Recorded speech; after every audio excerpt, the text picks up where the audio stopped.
ګرانو زده کوونکو راځو usages of another, other and others په استعمال د another, other او others باندې غږیږو. another, other determiners مشخص کوونکي کلمې دي او ترڅنګ یې others کلمه بیا pronoun یعنی ضمیر دی. لومړی راځو another کلمې ته. د another کلمه په پښتو کې د بل معنا ورکوي او معمولا دغه کلمه د singular noun څخه یعنی د مفرد ناون څخه مخکې استعمالیږي. لکه په دې مثالونو کې I want to buy another car. زه غواړم بل موټر واخلم. دلته استعمال شوی اسم کار singular دی نو ځکه مو ترې مخکې another کلمه استعمال کړې ده. یا هم لکه په دغه مثال کې let's study another book. راځئ چې بل کتاب مطالعه کړو. دلته هم استعمال شوی اسم book کتاب singular دی نو ځکه مو ترې مخکې د another کلمه استعمال کړې ده. او همدارنګه another کلمې څخه وروسته نمبر عدد او بیا جمع اسم هم استعمالولی شو plural noun. لکه په دې مثالونو کې please wait for another 2 weeks. مهرباني وکړه نور 2 اونۍ صبر وکړه. دلته another کلمې نه وروسته 2 دوه عدد راغی او له هغې وروسته weeks اونۍ plural noun جمع اسم راغی. یا هم لکه په دې مثال کې we need another 3 chairs. موږ نورو دریو چوکیو ته اړتیا لرو.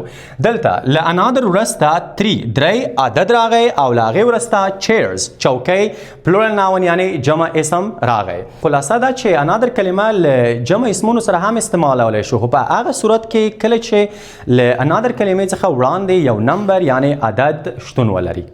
other کلمه په معنا د نور ده. دغه کلمه د plural nouns جمع اسمونو سره او همدارنګه د non countable nouns نشمیرل کېدونکو اسمونو سره استعمالوو. لکه په دغه مثالونو کې we need other books. موږ نورو کتابونو ته اړتیا لرو. دلته زموږ سره استعمال شوی اسم books کتابونه په plural یعنی جمع حالت کې ده. همدارنګه دغه مثال ته پام وکړئ I want to buy other shoes. زه غواړم نور بوټان واخلم. دلته استعمال شوی اسم shoes بوټان یو plural یعنی جمع اسم دی. په دغه لاندې 2 مثالونو کې بیا موږ د other کلمه د non countable nouns یعنی نشمیرل کېدونکو اسمونو سره استعمال کړې ده. تاسو مثالونو ته متوجه شئ. we need other information. موږ نورو معلوماتو ته اړتیا لرو. دغلته استعمال شوی اسم information معلومات دا یو non countable یعنی نشمیرل کېدونکی اسم دی ځکه مو ترې مخکې other کلمه استعمال کړې ده. یا لکه دغه مثال کې please bring other water. مهرباني نورې اوبه راوړه.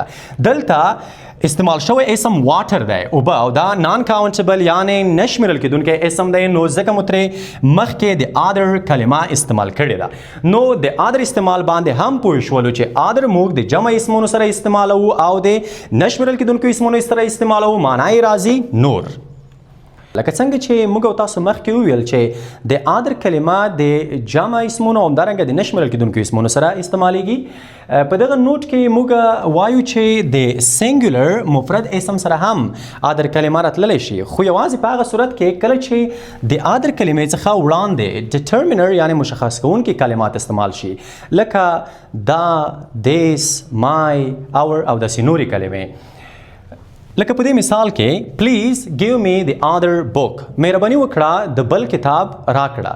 دلته موږ د other کلمې څخه وړاندې دا لرو. دا یو determiner دی.